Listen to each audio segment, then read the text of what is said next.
Saya pernah sekolah lama di Perancis 11 tahun, tapi untuk desain pesawat lah, bukan untuk agama.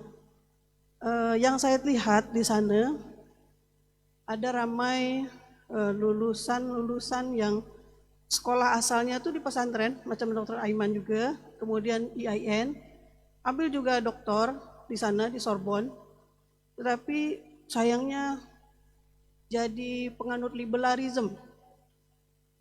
Itu kenapa ya? Bahkan orang Prancis sendiri kata, kenapa ya? Kami sangat respect orang-orang yang dia pegang agamanya. Tapi ustaz-ustaz jadi lebih liberal daripada orang Prancis sendiri. Kalau Dr. Aiman rasa itu kenapa?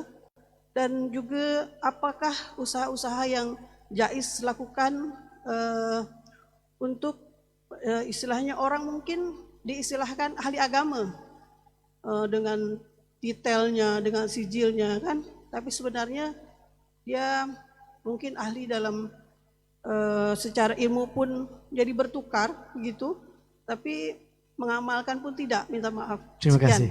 Insyaallah. Bismillahirrahmanirrahim. Jazakumullah khairan, jazakillah khairan atas soalan tersebut. Saya masih baru di Malaysia, baru setahun 2 tahun, so saya tak kenal apa holdings ni. So saya mohon maaf lah, saya tak tahu sama sekali, so saya tak boleh nak komen apa-apa. Akan tapi kembali kepada soalan tadi, mungkin ibu dari Indonesia ya? Dari Perancis, pernah belajar di Perancis, Sorbonne. Kalau Sorbonne ni memang suatu institusi liberal di dunia. Itu saya bagi tahu awal-awal lah. Dan jangan hanya Indonesia. Di Maghribi ni ada pakar-pakar Maghribi yang belajar dari Sorbonne, balik memang lebih liberal daripada Indonesia. Contoh dia Arkun. Dan Arkun ni sampai ada Qa'ah Arkun di Sorbonne. Tapi kenapa dari pesantren boleh balik jadi liberal? Okay. Sebenarnya dia ada beberapa faktor. Kalau saya, pengalaman saya dengan kawan-kawan yang jadi liberal tu kawan saya, belajar di pondok sama. Salah satu sebab yang paling simple, mereka bila belajar di pondok nak something new. Sensational, something yang sensasi. So kalau diorang nak kata jadi macam Imam Syafi'i hafal semua kitab Turas, itu dah impossible lah. Walaupun mereka hafal Alfiyah dan lain-lain. Sebab apa? Dah ikut pertandingan musabaqah hifzil mutun, memang selalu menang lah. So nak jadi lagi tinggi dah tak boleh. So apa lagi? Bacalah kitab pelik-pelik. Ini cerita dia. Contoh dia, kitab yang pelik-pelik yang masuk adalah kitab-kitab Syahrur, kitab-kitab Hasan Hanafi, kitab-kitab Abid Jabiri, kitab Arkun. Dan terpengaruh dan nak jadi macam tu. Nak jadi hero, nak jadi something new, merombak pemikiran, paradigma dan lain-lain. Macam itulah. Ini yang terjadi. Saya bagi contoh, ada satu kawan, dia seorang terkenal di Indonesia yang menjadi sanalah, liberal. Saya tanya terus kepada kiai dia yang juga kiai saya. Bahayai, kenapa si fulan ini menjadi liberal? Padahal dia ini ngaji di pesantren, memang Jamul Jawamek ni hebat. Jamul Jawamek kita usul fiqh. Kiai saya jawab simple, Kiai Sahal Mahfuz. Wah biasa, canom ke senangnya sensasi mas. Jadi orang muda ni suka yang sensasi. Tunggu kalau sudah tua, nanti balik-balik sendiri. Dan ternyata betul. Sekarang dia dah tak buat benda-benda pelik dah. Sekarang dia dah baca Ihya Ulumuddin dan lain-lain. Ini saya bagi contoh je lah. Ini yang terjadi. So itu adalah masalah jiwa orang muda. Yang kedua, kenapa dia jadi macam ni? Kerana isu culture shock. Dan ini yang banyak terjadi di kalangan kawan-kawan pesantren. Saya ada kawan di pondok, saya ingat lagi di pondok, siap tulis artikel Road Liberalism di Lirboyo. Cetakan Lirboyo buku tersebut.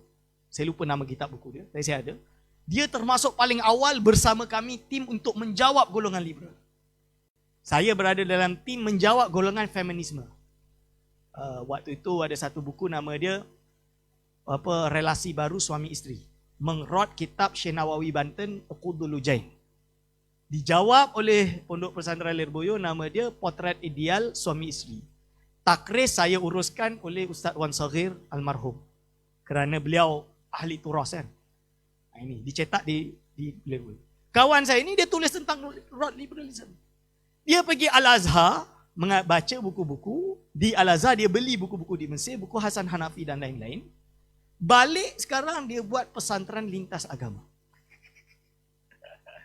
Dan kenapa dia buat? Saya tanya, what happened to you? What terjadi? Oh, kita kena open-minded dan lain-lain. Dia ceritalah kita harus, itu terjadi. So, apa tindakan kita? Kita kena faham, ini adalah Allah SWT kan? Urusan Allah SWT. Yang kita boleh buat, kita jawab hujah. Hujah bil hujah. Kita tak boleh nak hantam, ban terus di Indonesia tak boleh. Indonesia dia negara Pancasila. So kalau negara Pancasila, pertembungan ideologi kena dengan hujah. Tak boleh pertembungan ideologi digunakan dengan cara paksa. Ini perbezaannya. Kalau Malaysia bolehlah, kita ada titah sultan, dah haji fatwa, kita boleh ban. Ini yang dibuat oleh JAIS dan juga semua negeri. Kerana apa? Kita ada penguat kuasa agama dan perlu dikuatkuasakan. So kita boleh ban. Tapi di Indonesia tak boleh. Lalu tugas di Malaysia selain daripada penguatkuasaan, dia perlu berlandaskan kepada hujjatun balighah. Al-hujjatu al-balighah tidak boleh didapatkan melainkan kita cukup ulama untuk menulis buku-buku menjawab balik. Saya bagi contoh, di Maghribi, seliberal-liberalnya mereka ini, muncul juga tokoh-tokoh ulama yang besar untuk menjawab liberalisme mereka yang setara hebat kitab-kitab mereka. Contoh dia Taha Abdul Rahman. Ini yang saya kata kat kawan-kawan liberal kat Indonesia. Saya tanya, ada program dengan IAIN. IAIN di Chowkit, di hotel. Jadi saya diundang untuk berbicara. So dia kata Abid Jabiri dan lain-lain. So saya kata, pernah dengar tak nama Taha Abdul Rahman? Dia terdiam. Taha Abdul Rahman dah jawab dah semua hujah-hujah golongan liberal, Immanuel Kantnya, Spinozanya, Rene Descartesnya, sampailah yang terbaru Arkonnya, Abid Jabirinya, Hasan Hanafi, Syahrul, dah dijawab dalam buku Ad-Dahraniyah tu. Buku Ad-Dahraniyah Profesor Taha Abdul Rahman. Kenapa tak ada yang nak baca? Kenapa di Malaysia tak ada yang nak kaji? Kita ada cases di Malaysia ni, ada cases satu institut yang dulu ISTAC. Ini kajilah, tapi dia orang tak cukup. Kita kena bentuk lagi banyak. So kita kena hantar anak-anak kita untuk belajar falsafah yang kukuh dengan iman yang kukuh dan menjawab balik setiap syubhah-syubhah yang dibawa oleh golongan-golongan liberal. Dan yang menarik, tak ada orang mampu boleh jawab baca buku Taha Abdul Rahman di kalangan kaum pesantren sekalipun. Ini yang fakta. Tak ada orang yang mampu. So saya ajaklah, jom kita hidupkan balik budaya ilmu. Kita didik murid-murid kita betul-betul ada kukuh ilmu nahwu sorof yang kuat. Dan kita jawab dengan cara ilmiah. Ini yang kita perlukan, insyaAllah. Soalan lain? Marhaban.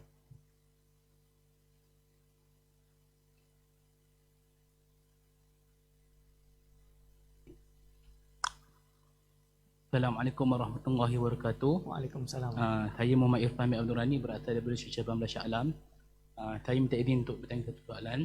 Mungkin sedikit lari daripada topik lah, tapi saya nak tahu juga berkaitan dengan Tauhid 3. Adakah dia ada dikira dalam Ahli Sunnah wal Jamaah ataupun bagaimana? Terima kasih. Itu saja. Bismillahirrahmanirrahim. Tauhid 3. Ini bukan keluar topik, tapi dah sebut dah tadi tentang sifatul istighna, sifat iftiqar. Kalau yang dimaksud dengan Tauhid 3 versi non-Ahli Sunnah wal Jamaah seperti Wahabi, ya, itu terkeluar daripada Ahli Sunnah wal Jamaah. Contoh dia Tauhid 3 versi mereka tu apa? Tauhid rububiyah adalah beriman bahawa Allah wujudnya Tuhan yang mentadbir alam ini. Tauhid rububiyah adalah wujudnya Tuhan yang mentadbir alam ini. Rabbul alamin, rububiyah. Menurut golongan ini menganggap bahawa Fir'aun ini bertauhid, tauhid rububiyah. Sebab apa? Dia percaya diri dia Tuhan. Atau orang yang mensyirikkan Allah, dia bertauhid, tauhid rububiyah. Sebab dia percaya wujudnya Tuhan walaupun Tuhan itu multiple. Okay. Mereka Islam ke tak? Tak. Ini menurut versi mereka.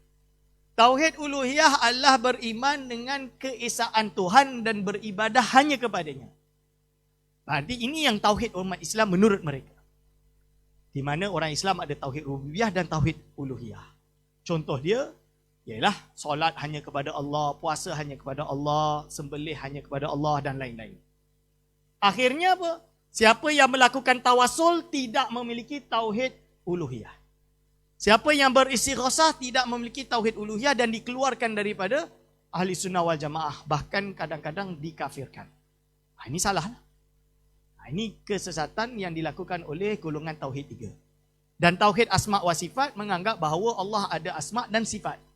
Dan sifat-sifat Allah ni termasuk daripada sifat-sifat mutasyabihat. Ayat-ayat mutasyabihat dijadikan sifat dan disabitkan dengan makna hakiki, dan pembahasan tersebut tak perlu saya ulaslah.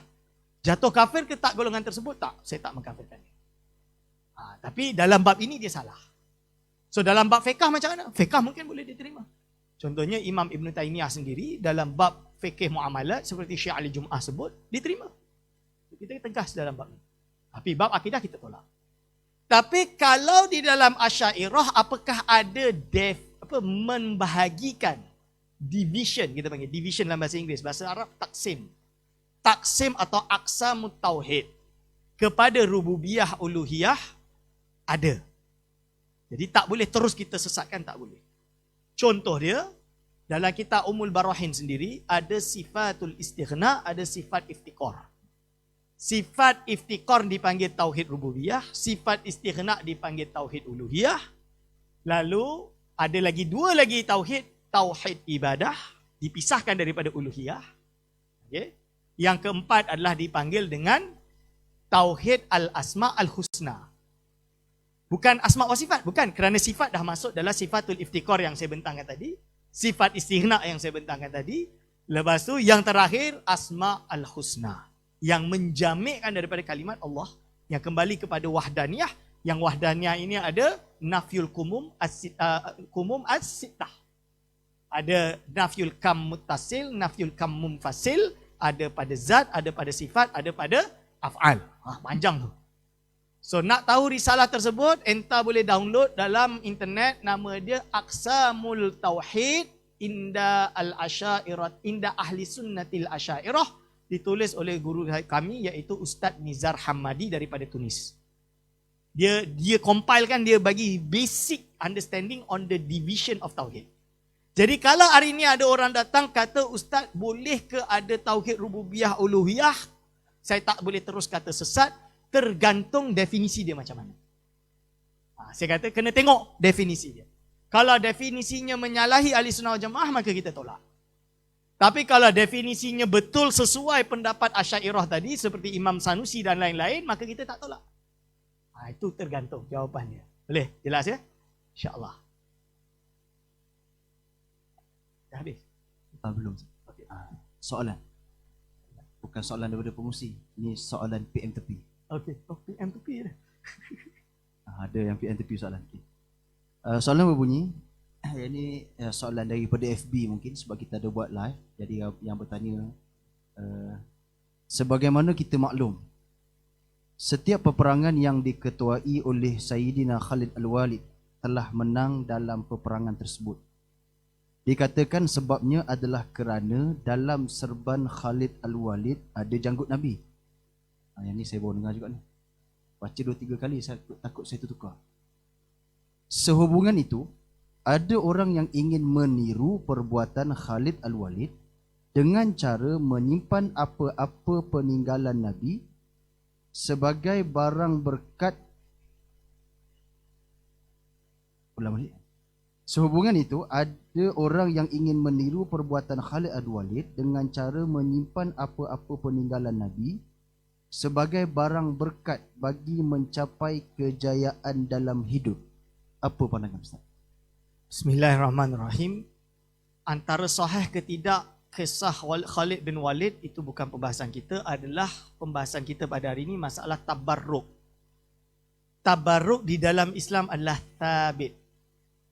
Dia bukan sebagai bahagian daripada amal ibadah yang mahdoh, akan tapi dia adalah merupakan adat yang menjadi tradisi ulama ahli sunnah wal jamaah sendiri. Itu tabarruk. Saya bagi contoh yang mudah lah. Imam Nawawi dalam kitab Al-Majmu' Syarah Muhadzab, dia mengkisahkan adab seorang murid terhadap guru adalah takbilul yadi. Takbilul yadi. Takbilul yadi ni cium tangan lah.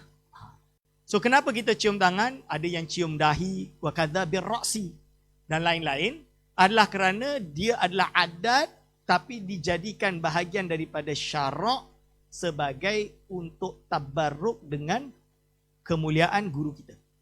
So itu masyru'. Banyak lagi kitab-kitab menceritakan athar para sahabat menyimpan athar Rasulullah SAW seperti darah Nabi Muhammad SAW, rambut dan lain-lain yang tersebar dalam kitab-kitab hadis dan kitab-kitab athar yang tersebut banyak. Kalau tak percaya nak hujah dia Ustaz, senang je. Beli kitab nama dia Notion That Must Be Corrected dalam bahasa Inggeris. Dalam bahasa Arab dia Mafahim Yajibu An Tusahhah karangan Abu Yasir Muhammad Ali Al-Maliki. Dalam tu dia bagi semua jenis tabarruk. Hanya sahaja sekarang isu dia apakah boleh saya bertabarruk dengan rambut Nabi Muhammad sallallahu alaihi wasallam? Boleh. Tapi jangan tertipulah kalau nanti rambut keldai kita kata ni rambut Nabi Muhammad. Itu tak boleh lah. Ini bagi orang yang kononnya jual rambut pasal harga RM200 ni rambut Nabi RM200, ini kena tipu lah. Sebab apa? Kalau rambut Nabi Muhammad SAW yang sabit dengan sanadnya dan lain-lain, itu harga dia bukan jutaan lagi. Lebih tinggi daripada jutaan. Jadi tak boleh mudahlah kena tipu. Tapi kalau ada syekh-syekh yang datang yang memang sabit ada sanad dan kita ketahui kan ada di Kuwait dan lain-lain yang memang dia terbagi tahu ini adalah sabit dengan beberapa wathiqah wathaik yang sabitah, maka tak ada masalah. Kalau setakat seperti program replika, kita pergi ke museum ada replika, nama pun replika artifak, maka itu bukan untuk tempat bertabaruk. Jadi jangan kita pergi tempat replika yang kita bertabaruk, tak boleh lah. Bukan tak boleh, itu salah lah. Jahlun kita panggil. Jahlun ni suatu kebodohan lah, kena tipu lah. Itu saja. Tak adalah saya nak kata dia keluar dari ahli sunnah jemaah, tak. Dia kena tipu, tu saja. Itu. Tapi, saya kata kalau berbicara tentang tabaruk, sabit. Walaupun bukan dengan tabaruk Nabi Muhammad SAW, tapi tabaruk dengan para guru dan orang-orang yang soleh. Contoh dia banyak sekali yang tak perlu saya jelaskan. Ada lagi?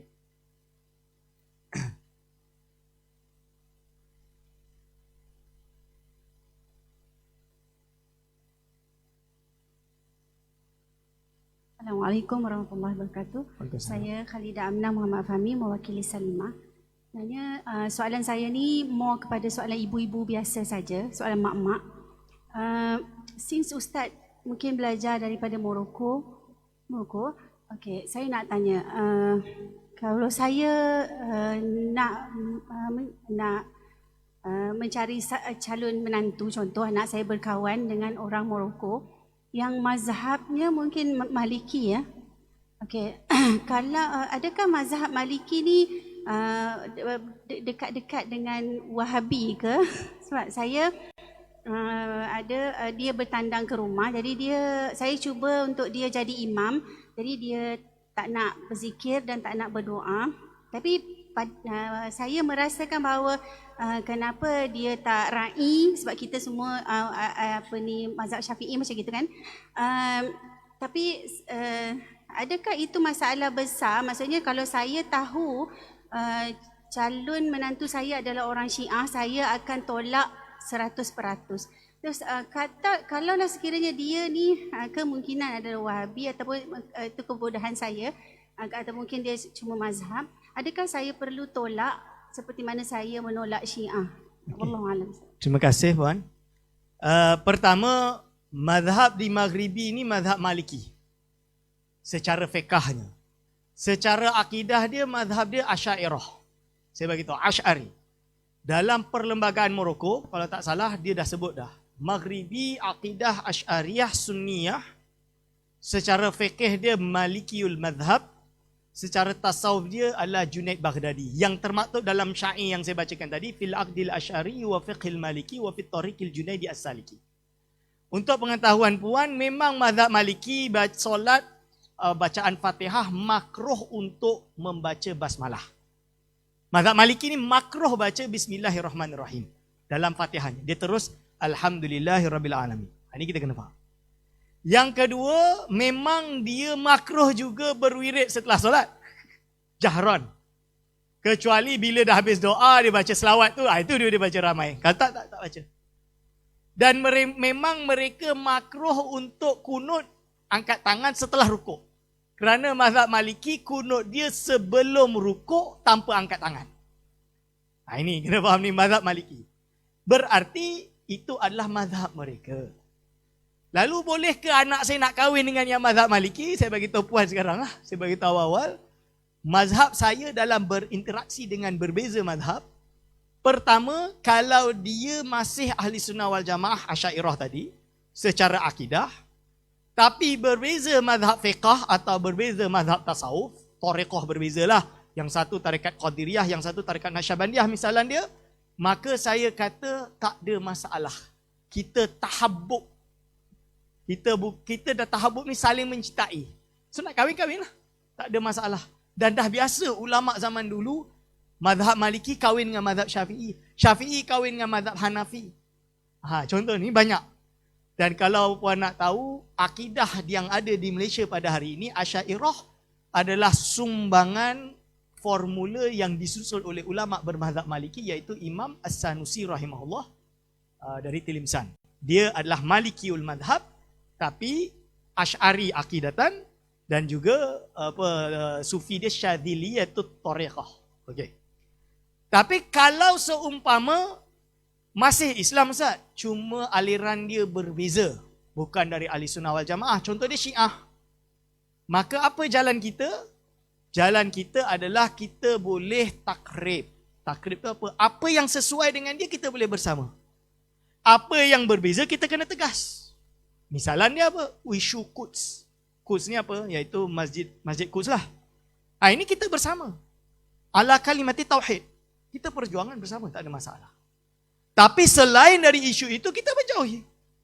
Contoh dia apa? Contoh dia isu akidah, para sahabat, mengkafirkan sahabat, mencaci maki sahabat, memunafikkan sahabat. Ini kita tak boleh lah. Tak boleh duduk sama. Kita kena tegas, kita berbeza. Masalah kahwin macam mana? Kalau saya tak beranilah. Itu saya katakan, tak berani. Kecuali dia datang dari Iran tapi dia bukan Syiah. Dia adalah mungkin sekular yang kalau saya didik dia dengan agama, bukan anak perempuan saya lah. Anak laki saya nak kahwin dengan perempuan dia, boleh dengan syarat dia dididik agama dan dia nak terima. Kalau tak, buat apa? Kita nak cari anak yang soleh, menantu yang soleh atau solehah. Ini contoh dia. Yang ketiga adalah berbeza agama tapi hidup di dalam satu komuniti. Contohnya kita di Malaysia dengan yang bukan Islam. Maka dalam hal ini kita ta'ayush. Ta'ayush tu apa? Kita coexistent, kerjasama, jual beli, tak ada masalah. Tapi dalam bab perkahwinan, of course kita tak boleh terima. Dalam bab akidah, kita tolak of course. Tapi tidak menyebabkan penolakan kita kena bunuh dia ke, kita kena apakan dia ke, tak. Kita boleh ta'ayush.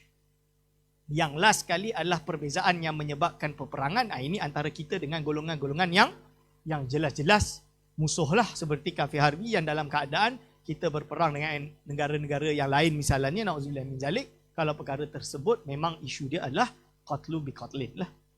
Ini adalah peperangan dan itu hanya boleh dilaksanakan oleh kerajaan dan tidak ada mana-mana rakyat yang ada hak untuk menentukan perkara tersebut. So jangan pandai-pandai. Itu dia. Jazakillah khair.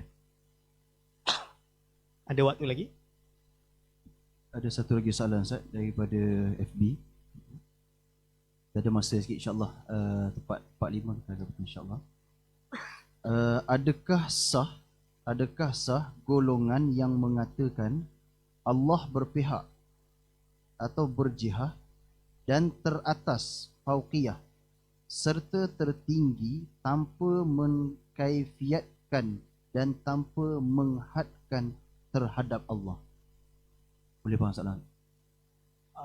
Okay, detail sikit macam ni. Tak tunggu situ. Sebab anda baca soalan tak faham. Ana faham, cuma dia fauqiyahkan tanpa had. Ini kena define betul-betul. Okay, apa-apa pun itu kita simpelkan bagi orang yang mendengar pada hari ini. Macam mana kalau ada orang menjihahkan Allah di atas? Allah fis sama misalnya. Apakah terus kita menganggap dia kafir? Atau kita tidak menganggapkan dia kafir atau dia berada dalam aliran sesat? Ini kita kena bahas. So dalam ahli sunnah wal jamaah, pendapat yang kita pegang adalah lazimul madhab laisa bimadhab. Walaupun kita kata orang yang mensabitkan had dan lain-lain kepada Allah SWT boleh menyebabkan dia jatuh kufur. Contoh dia orang yang menjisimkan Allah SWT. apabila dia mensabitkan sesuatu, contoh dia kata Allah fis sama, belum tentu kita boleh kata dia tu jatuh kafir lagi. Walaupun mungkin dia sesat. Kerana apa? Kita yakin bahawa Allah tidak memiliki tempat. Jadi kalau kita kata Allah fis sama dengan makna hakiki, tak boleh lah. Tapi kalau dia masuk fauqiyah yang dinukilkan, bukan dengan makna had, dalam erti fauqiyah juga boleh memiliki makanah. Makanah bukan makan. Makan adalah makanah berarti martabat. Maqamun azizun. Itu tak ada masalah. Sesuai dengan ahli sunnah wal jamaah. Ini boleh faham beza dia. So kalau kita kata Allah ini dalam erti fauqiyah dengan makna makanah, iaitu derajatnya tinggi, itu betul tak ada masalah. Itu ahli sunnah wal jamaah. Tapi kalau yang dia maksud adalah bimakna tahayyus, maka dia jatuh di dalam golongan tajsim atau tashbih yang kita sesatkan. Kafirkan tak? Kafirkan tak? Lalu macam mana yang dia kafir? Kalau menurut Imam Khatib Asy-Syirbini dalam kitab Mughnil Muhtaj, dalam ibarat itu jelas. Kalau yang dijatuhkan kufur ini apabila tajsiman sorihan. Tajsiman sorihan tu macam mana? Menjisimkan Allah macam mana? Macam ni lah, ni lukis Allah dia. Dia Allah macam ni. Atau dia kata Ar-Rahmanu, bukan Ar-Rahmanu al-Syaitan. Contoh dia adalah khalaqallahu Adam ala suratihi. Dia maknakan hi itu adalah Allah, lalu dia contohkan Allah tu bersuara, ni lah ni. Contoh dia, ini boleh jadi kufur. Kalau dah sampai itu nama dia tajsim soreh. Kalau tak tajsim soreh, kita tak kafirkan, kita kata dia ahlul bid'ah. Ini manhaj Imam Al-Ghazali rahimahullah dalam kitab Iktisad fi I'tiqad Fasalut Tafriqah, boleh rujuk dalam kitab tersebut. Okey. Jelas. Ada lagi 3 minit? Kalau ada. Soalan terakhir insyaAllah. Soalan terakhir.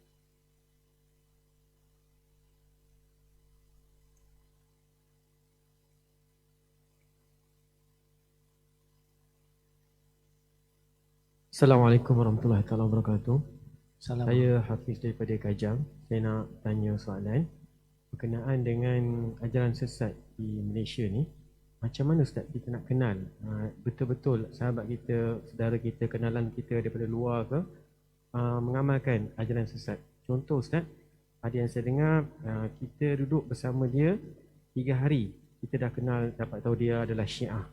Dan boleh tak Ustaz beritahu juga selain daripada Syiah, apa lagi ajaran sesat yang sedang berkembang di Malaysia ni, sama ada kita perasan ataupun tidak perasan. Dan Ustaz, adakah Ustaz akan masuk juga di universiti-universiti? Sebab apa yang saya tahu, banyak pelajar-pelajar kita, terutama anak-anak muda yang dahagakan ilmu agama, mereka berkenalan, berkawan dengan sahabat-sahabat mereka. Ada antaranya daripada Iran yang belajar di Malaysia, dan kadang-kadang yang perempuan berkahwin dengan mereka.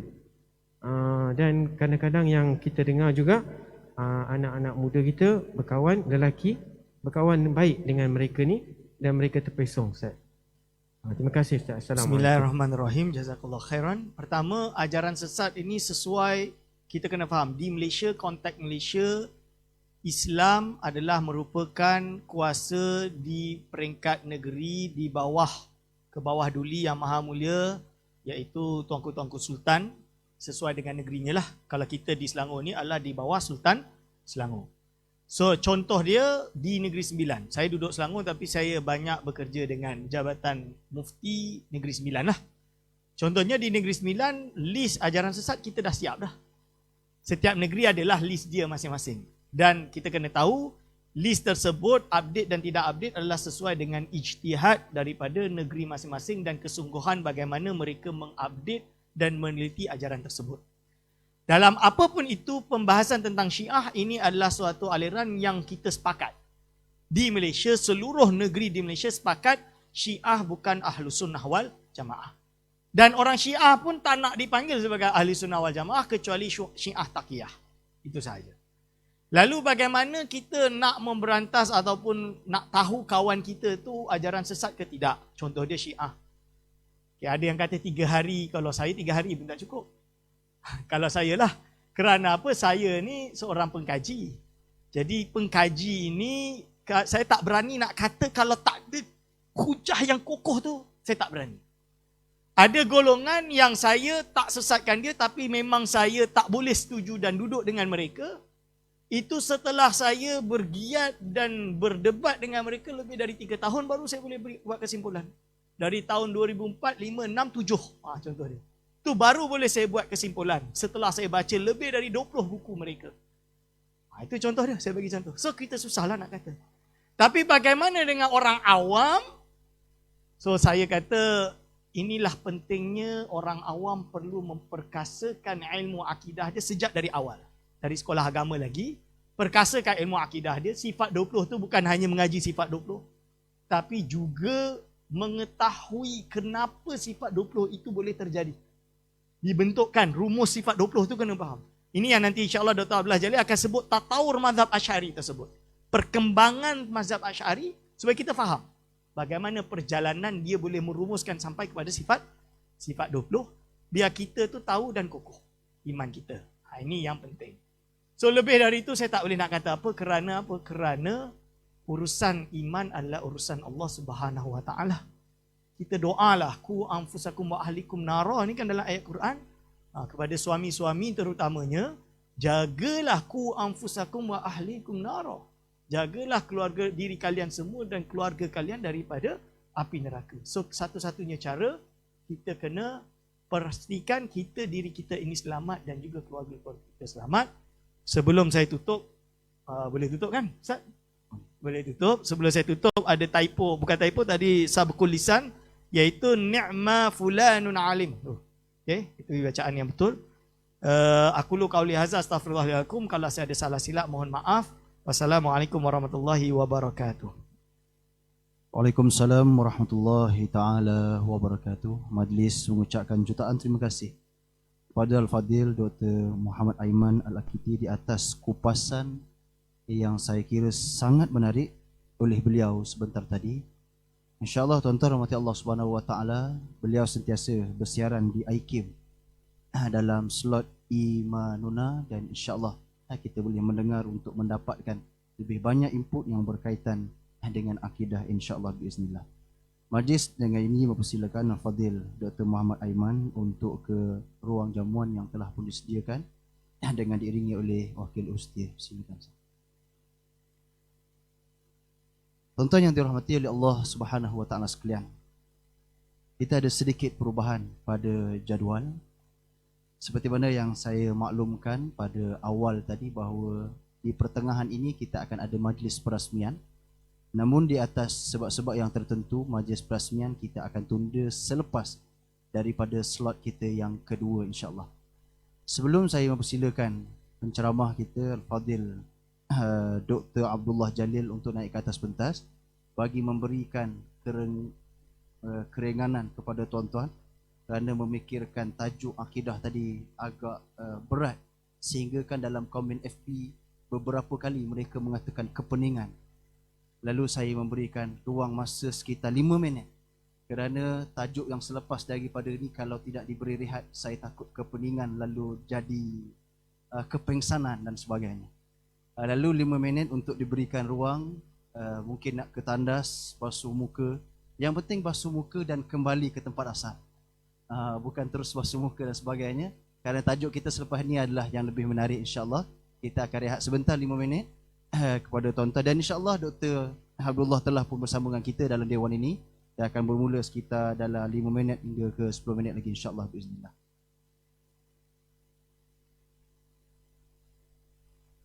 Sambil-sambil itu